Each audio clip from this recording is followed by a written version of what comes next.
Hey, what up, guys? So doing the weekend recap from Saturday, August 3rd. There was really only one fight card on that night. It was on Fox Sports 1, so we'll get into that. I'll do my what's next on the main event this weekend, this Sunday, as I always do.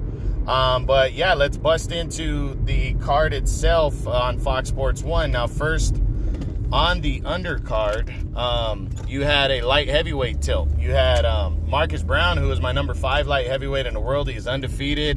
He was the WBA interim champion and basically in line for a mandatory title shot in the WBA. And he was also the WBC mandatory challenger. So both which he won back in January when he scored the biggest win of his career and beat Badou Jack, former 2-division champion Badou Jack, on the Manny Pacquiao-Adrian Broner undercard. So Marcus Brown really had a lot going for him. And even though he has a lot of domestic issues, and maybe that played into the fight itself, what happened on on that night itself on Saturday, it was an interesting fight. He took on 36-year-old former world champion Jean Pascal. I was incorrect by saying that Pascal was 40. Last year on one of the boxing shows, they stated that Pascal was 39. And I'm pretty sure that's what they said. I don't miss things like that very much. But, yeah, they said Pascal was 39 last year, so I just assumed he was 40 by now. But apparently he's only 36. But he's still a veteran that a lot of people think is past his prime. But you know what? He really, if you really look at his resume the last few years, he lost to 3 top 5 guys. He lost to Eleider Alvarez last year. He got beat. No, 2 years ago he got beat by a decision. Last year he lost to Dimitri Bivol, who's the undefeated WBA champion.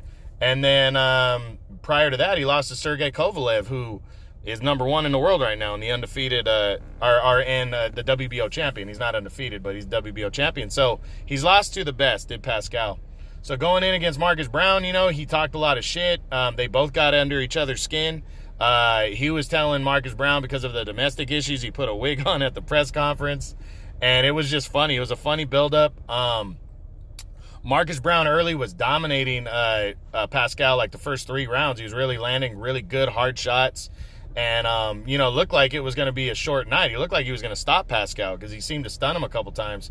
And then Pascal caught him towards the end of I believe it was the 3rd round. He caught him with a straight right hand when Brown, another guy that backed straight up after he came in and punched, and then he backed straight up, his head back, and Pascal threw a haymaker and caught him clean and knocked him down. He got up right away, finished the round. He started the 4th round off kind of tired, it looked like, but then he got back into it in the second half of the 4th round and landed some good body shots that really hurt Pascal. So it looked like he was getting his feet under him, but in the 5th and 6th round, Pascal just kept pressing, and then he caught him in the 7th round again, another right hand, and put him down a second time in that round. So coming into the 8th round, he was pressing his will, and then a headbutt occurred in the 8th round, and it caused a bad cut. The referee had to stop the fight. The cut was on Marcus Brown, and it went to the scorecards, and Pascal took a technical unanimous decision. All 3 judges gave him the fight. Big upset right there, as he claims the interim title. They're talking after the fight. I didn't have a problem with it because of the 3 knockdowns. I mean, I thought Marcus Brown was winning more of the rounds, but because of the 3 knockdowns, that's 3 points right there, swing in favor of Pascal. And he won by 1 point on every scorecard. So it shows you that Brown was winning the fight outside of the knockdowns. But looks like Brown has an immediate rematch clause in the contract. Pascal could return before the end of the year, though, to take just somewhat of a tune-up fight, because he says he wants to come back for the end of the year. And Brown, even though he has the immediate rematch clause, he has that cut that he suffered. He might need to take some time off for that to heal. So we'll see what happens. Big upset, though, and congrats to Pascal. That was a big win. And then in the main event, you had heavyweight Adam Konaki, Polish heavyweight, taking on former 3-time world title challenger Chris Arreola. It was a better fight than I thought it was going to be. I really thought Konaki was going to get Arreola out of there, and he didn't, but it ended up being a really good slugfest. Arreola came in better shape than I've pretty much ever seen the guy in. And Konaki, Konaki just outworked them, but Arreola fought hard, and it was a really good fight. I think Arreola kind of lost it completely in the championship rounds. But, I mean, Konaki was just doing more in each round, most rounds to win it. 12-round unanimous decision.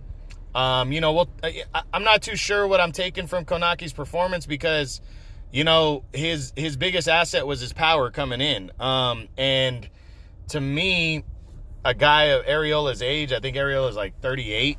If you can't stop a guy like Arreola, who's a gatekeeper of the division, but a veteran and a guy that you should be able to stop, then I don't know. I don't think I don't know if Konaki's ready for the top guys in the division.